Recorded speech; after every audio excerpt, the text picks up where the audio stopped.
खुलुमबाय गोजोन फुंबिलिनि बयनिसिमबो आंनि बे मुलुगनां बड' निउस चेनेलाव गासैखौबो बरायहरनाय जाबाय।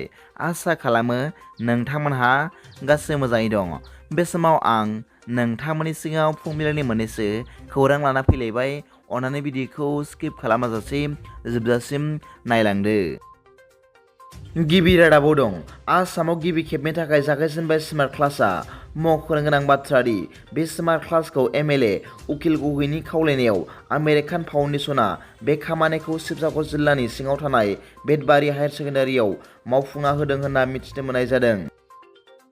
नैथि रादाबाव दं मैया भारतनि मिरुनि नखर मन्त्रि मानाव गेदेर अमित शाहनि नुजाथिनायाव अरुणाचलनि गिबि मन्त्रि मानाव गेदेर पेमा खान्डु आरो आसामनि गिबि मन्त्रि मानाव गेदेर डक्टर हिमन्त बिश्व शर्मानि गेजेराव गोजोन गोरोबथानि सागान होलायदों होनना मिथिनो मोननाय जादों।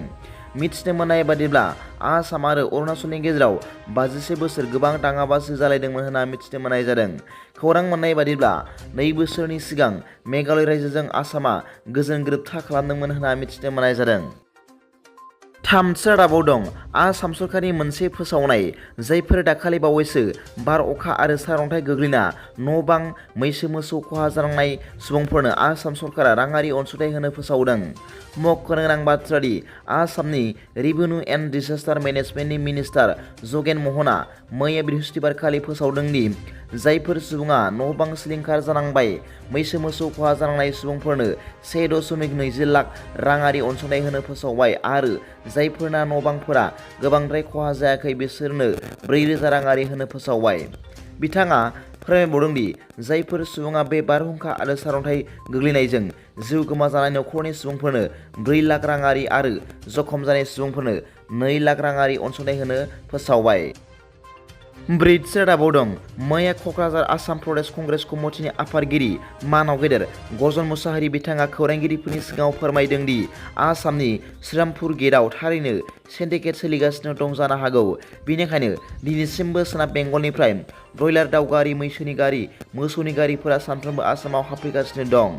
नाथाय BTR सरकार आरो आसाम सरकारा बेफोरखौ जेबो खबर लायाखै। जानो हागौ आसाम सरकाराबो बेनिफ्राय बाहागो मोनफायो। बेनिखायनो BTR सरकारखौ सामलायनाय प्रमद बर' आरो आसाम सरकारखौ सामलायनाय हिमन्त बिश्व शर्मा बिथाङा बिनि सायाव जेबो बेबस्था लायाखै होनना बिथाङा खौरांगिरिफोरनि सिगाङाव फोरमायदों। बाथि रादाबाव दं फैगोन बोसोराव बर' हारिनि दोरोङारि मोसानाय बागुरुम्बा मोसानायाबो गिनिज बुक अफ वर्ल्ड रेकर्डआव मुं लिरजानो हासिगौ।